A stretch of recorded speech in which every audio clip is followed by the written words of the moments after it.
The day did not end, as at one point seemed likely, with the suspension of the government, but a series of political dramas in Northern Ireland on September 10, the most dramatic of which was the withdrawal from government of Peter Robinson, the First Minister, has deepened a crisis that had been building in the province for weeks. It started in August with the Belfast murder of a prominent Republican, Kevin McGuigan.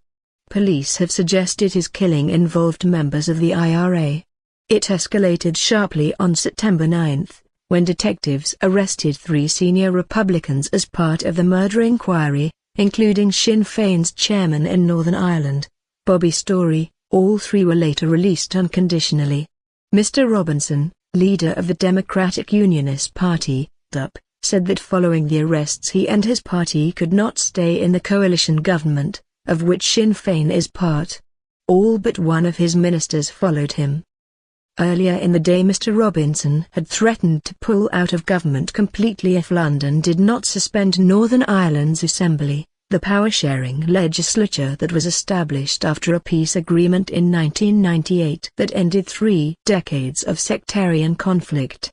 When London made it clear that it would not do so, Mr. Robinson announced that he would not resign but was instead standing aside. He called for 4 weeks of talks. In that time, the ruling executive will not meet, and several departments will have no minister.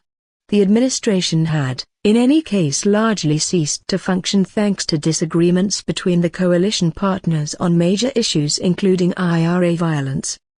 George Hamilton, Northern Ireland's chief constable, has said he believes IRA members were involved in the murder of Mr. McGuigan, but he insists that the killing was not sanctioned at a senior level and that neither the IRA nor Sinn Féin represents a danger to peace.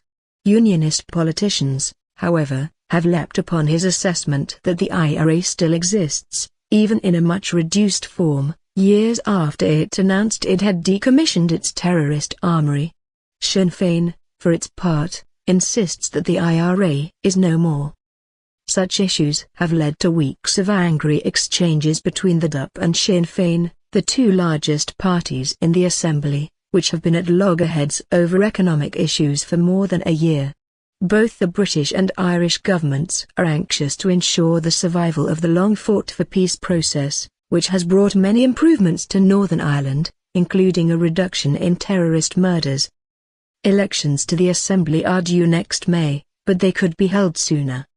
On September 10, Theresa Villiers, Northern Ireland's Secretary of State, acknowledged that the day's dramas were a sign of a complete breakdown in the working relationships within the executive.